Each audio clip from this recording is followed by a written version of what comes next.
Então, galera, esse é o momento da gente fazer a nossa revisão, tá bom? E essa é a aula 17.2, onde a gente viu, na aula 17.1, falamos sobre a genética dos micro-organismos.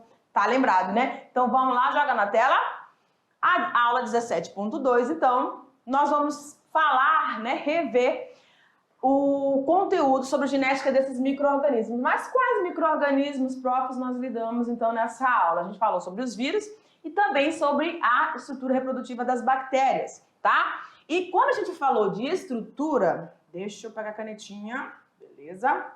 Quando a gente falou de estrutura, nós falamos sobre os vírus bacteriófagos e nós falamos sobre o lambda, certo? Eles parasitam quem? Bactérias. São vírus. A gente sabe que os vírus são parasitas intracelulares obrigatórios. Então, quando a gente estava falando sobre essa questão da estrutura, nós vimos aí o formato, né, de que são constituídos e falamos deles participando do processo reprodutivo, do seu processo reprodutivo e no processo reprodutivo também das bactérias. E quando a gente está falando da reprodução deles, nós lembramos que esses organismos podem apresentar um ciclo lítico e um ciclo lisogênico, tá certo?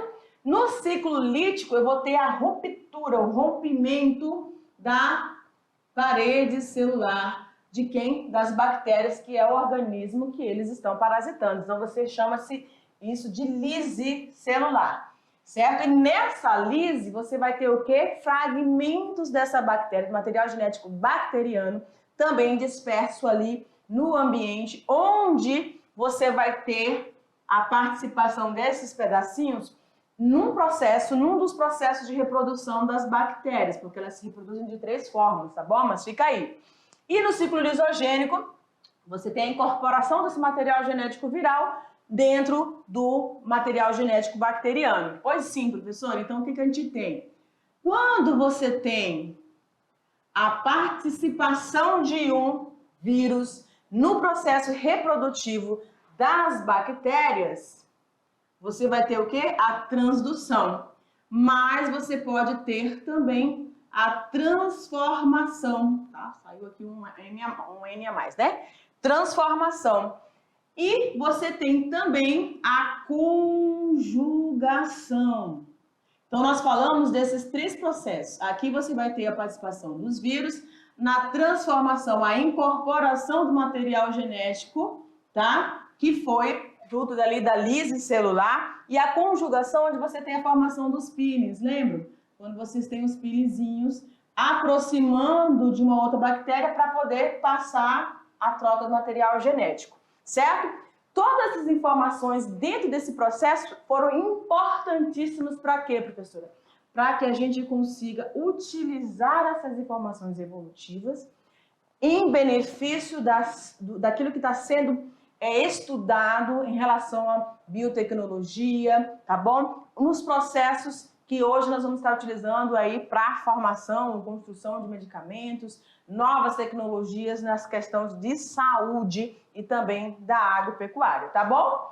Então essa foi a nossa aula e aí a gente vai ficar com a nossa atividade, perfeito? Te espera só um tempinho de beber uma água, vamos lá?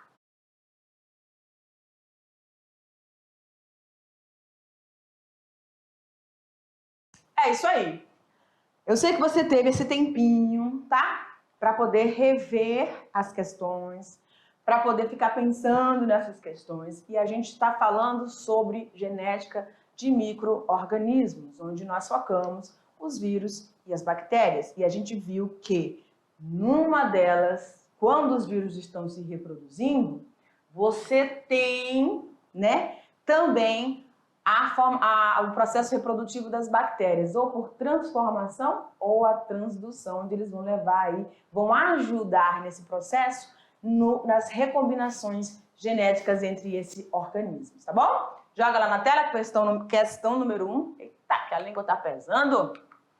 Então vamos lá, questão número 1 diz o seguinte, fique atento para a questão. Alguns organismos de reprodução assexuada realizam recombinação de seus genes esse processo de troca da informação genética que ocorre em bactérias é importante para o processo evolutivo e também da variabilidade genética. Há neste processo a conexão com outra com outro o quê, professora? Com outra bactéria. Então, duas bactérias ali se conectando para permitir essas trocas ou recombinações por meio de pontes. A forma reprodutiva que permite essa recombinação chama-se conjugação, metamorfose, tradução, transformação ou transdução. Preste atenção, queridos alunos, que a gente tem aqui, ó, transdução, transformação e conjugação, as três formas reprodutivas de quem? Das bactérias. Tá certo?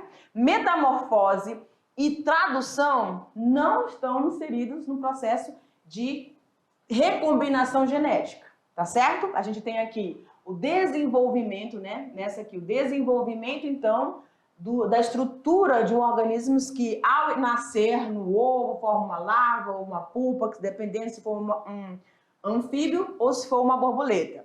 E a tradução, que ela é quando você tem o RNA produzindo ou sintetizando as nossas proteínas. Tá bom? Então, também não tem nada a ver. O único processo desses três aqui que vão participar, formando ponte, auxiliando nessa recombinação genética, é justamente a conjugação. Então, essa é a nossa opção correta, letra A, conjugação, que vai formar essas pontes permitindo a recombinação. Mas não esqueçam que tanto a conjugação quanto a transformação e a transdução são processos reprodutivos de recombinação genética das bactérias. Perfeito? Então, vamos para a próxima. Questão de número 2. O processo de reprodução do bacteriófago pode seguir a via lítica ou lisogênica. Assinale a alternativa que corresponda com o ciclo lítico. Lembra que o ciclo lítico, ele vai ter o processo que a gente chama de lise, ou rompimento. Essa célula não vai ficar intacta, ela vai ser rompida, tá bom? Isso no ciclo lítico. Vamos às opções. A, processo de reprodução independente. Não, para que esse processo ocorra, o bacteriófago precisa da bactéria. O bacteriófago é o vírus, tá? Que vai parasitar, o vírus que vai parasitar a bactéria. Por isso ele se chama bacteriófago. B, integridade da célula hospedeira. A gente acabou de falar que você tem a lise, o rompimento dessa célula, né? C, completa destruição do hospedeiro. Perfeitamente. A lise celular. Mas segura aí, vamos ver a D e a E. Então você tem na D, estado de latência do material genético viral e inércia do parasita ou patógeno. Não, eles não estão inércios, eles não estão inativos, eles estão em pleno processo de reprodução, tá bom? Então a nossa opção, letra C, completa destruição do hospedeiro. Quem é o hospedeiro, professora? A bactéria. Perfeito? Vamos seguindo. Questão de número 3. Observe a figura abaixo e assinale a alternativa correta. Então, presta atenção que a questão está pedindo para você observar a figura. Perfeito? Então, nós temos aí, ó, o ciclo 1, o ciclo 2. No ciclo 1, eu tenho a lise. Por isso, eu identifico esse ciclo, deixa eu colocar aqui com a outra corzinha, como lítico. E aqui no 2 eu não tenho rompimento da parede da célula bacteriana. Então eu tenho o ciclo lisogênico. Perfeito? Ótimo. Professora, o que eu tenho aqui, ó? Você tem um bacteriófago. Por que eu identifico que é um bacteriófago? Porque eu tenho aqui as estruturas, ó, tá? Que servem para acoplar esse vírus na parede bacteriana para que ele consiga injetar o seu material genético. Aonde está o material genético, professora? Está aqui. E aí, o que você vai ter? No ciclo 1, você vai ter a incorporação desse material genético a material genético bacteriano. Depois ela vai começar a se reproduzir e vai aí então realizar o processo de sintetização de proteínas, formando cada um dos vírus, tá aqui. Esses novos vírus bacteriófagos são chamados de vírus. Depois de grande quantidades, eles acabam lisando, rompendo a membrana ou a parede celular bacteriana. Perfeito? O que não vai acontecer aqui no ciclo lisogênico. Essa bactéria no ciclo lisogênico, ela vai ter uma modificação, né? Devido à presença desse material genético viral. Vamos às opções. Letra A, no ciclo lítico, em 1, o DNA do bacteriófago é copiado e os seus genes são expressos para que as enzimas, deixa eu mudar minha canetinha para vermelhinha, para que as enzimas sejam sintetizadas e formem o capsídeo. Bom, o que eu sei em relação a esse bacteriófago? A estrutura dele, ele é formado sim por um capsídeo e esse capsídeo ele tem sim proteínas, né? Ele é formado à base de proteínas, perfeito. A questão aqui só tem a situação de que você está dizendo que você tem a expressão de enzimas. Preste atenção no detalhe, se você viu aí o conteúdo do primeiro ano, você lembra, né? Que toda enzima é uma proteína, mas nem toda proteína tem a ação enzimática. Então, aqui está a questão da situação. Então, elas não vão expressar-se em enzimas, vão sim sintetizar proteínas, tá bom? Letra B, a figura representa o ciclo lítico e lisogênico do fagolambda. Não, ele está representando o bacteriófago, tá? Vamos lá.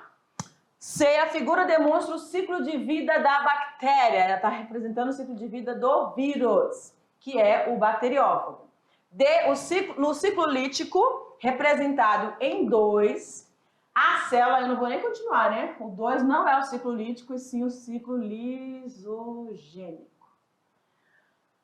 Aí, o ciclo lisogênico em 2 permite que o DNA viral seja incorporado ao DNA da célula hospedeira. Perfeito. E aí, depois disso, que você vai ter, então, essa alteração, essa mudança. Então, o vírus bacteriófago acaba contribuindo para que haja uma maior variabilidade genética, ou seja, o processo de recombinação gênica da bactéria. Tá certo? Nossa letra... Opa! É a letra E, tá, gente? Vamos fazer aqui a questão certinho, tá? A questão correta é a letra E. O ciclo lisogênico em 2, gente, por favor, foi só uma falhazinha. Essa é a opção correta, tá? O ciclo lisogênico em 2, que permite que o DNA viral seja incorporado. Porque na D está dizendo o ciclo lítico representado em 2. A gente não tem o ciclo lítico no 2, a gente tem o ciclo lisogênico. Tá certo? Foi só uma confusãozinha aqui. Vamos continuando aqui. Questão 4. Os vírus são seres parasitas que podem se proliferar no organismo de todo tipo de ser vivo. Sim, senhor. Vírus parasitam animais, vegetais, e eles são vírus específicos. Cada ser vivo tem o seu vírus, né, específico para agir nele. Sua estrutura revela muito do seu comportamento reprodutivo. Você vai esquematizar todas as estruturas que compõem, então, um vírus parasita de bactéria. Aí você poderia pegar o esqueminha lá, tanto do bacteriófago quanto do vírus lambda, não tem problema nenhum, tá? Ambos são fagos. E aí você tem, então, a estrutura desse vírus. A presença de um capsídeo formado por proteínas e não de enzimas. Dentro desse capsídeo, você vai ter o material genético, que pode ser de DNA ou RNA. Você tem um breve espaço, que é o pescoço, entre a peça intermediária, chamada também de bainha contrátil. E essa bainha aqui é que vai se contrair para poder injetar o material genético na bactéria que está sendo parasitada aqui. Ó, a bactéria está aqui. Essas perninhas, essas fibras, permitem com que ele se acople na parede, tá? E aí, na parede da célula bacteriana, ele vai injetar, como se fosse uma agulha mesmo. Ele vai contrair e vai permitir com que o seu material genético seja incorporado à bactéria. E a partir daí, olha aqui para mim. A partir daí, você pode ter ou o ciclo lítico ou ciclo lisogênico. Ciclo lítico, lisicelular, tá bom? Quando o vírus foi introduzido ali, o material genético do vírus foi introduzido na bactéria, você pode ter incorporação desse material genético ao DNA viral, bacteriano, perdão, e aí você vai fazer com que ele sintetize várias proteínas, essas proteínas vão formar o capsídeo, vão formar vários vírionzinhos dentro dessa célula bacteriana. Muitos vírions dentro dessa célula bacteriana vai acontecer o quê? O rompimento. Quando eles se rompem, cada um deles pode levar um pedacinho do material genético bacteriano. Ou não, porque você está vendo que são vários formados ali. O que vai acontecer?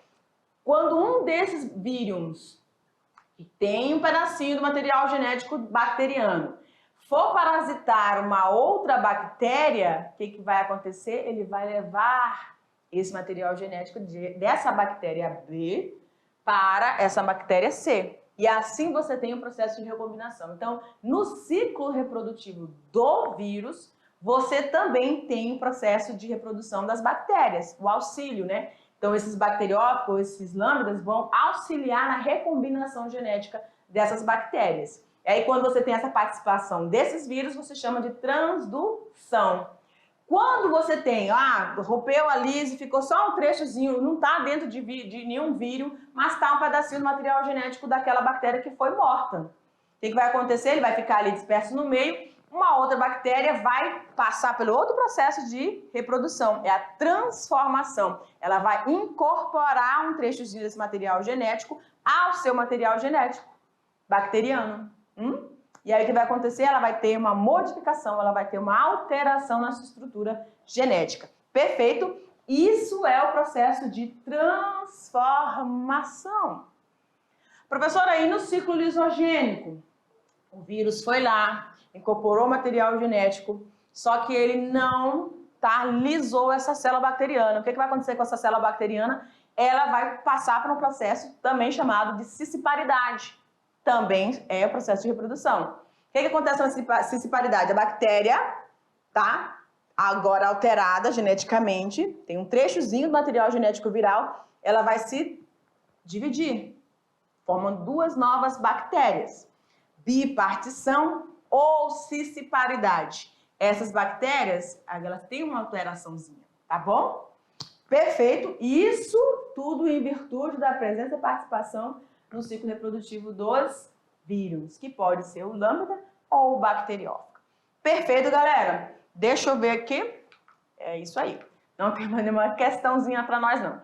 Então, esse foi o conteúdo sobre a importância desses micro-organismos para participar dos processos evolutivos de todos os outros grupos, né? Então, quando a gente estuda esses organismos, sejam eles vírus, bactérias ou sejam protozoários, nós nos fundamentamos para que a gente consiga utilizar esses organismos na biologia molecular, permitindo com que esses organismos acabem trabalhando a nosso favor, tá? Injetando genes que precisam ser incorporados nesses organismos para trabalhar em benefício humano e de outras áreas também. Perfeito, galera? Então essa foi a nossa aula. Eu te aguardo para a nossa próxima. Tchau, tchau!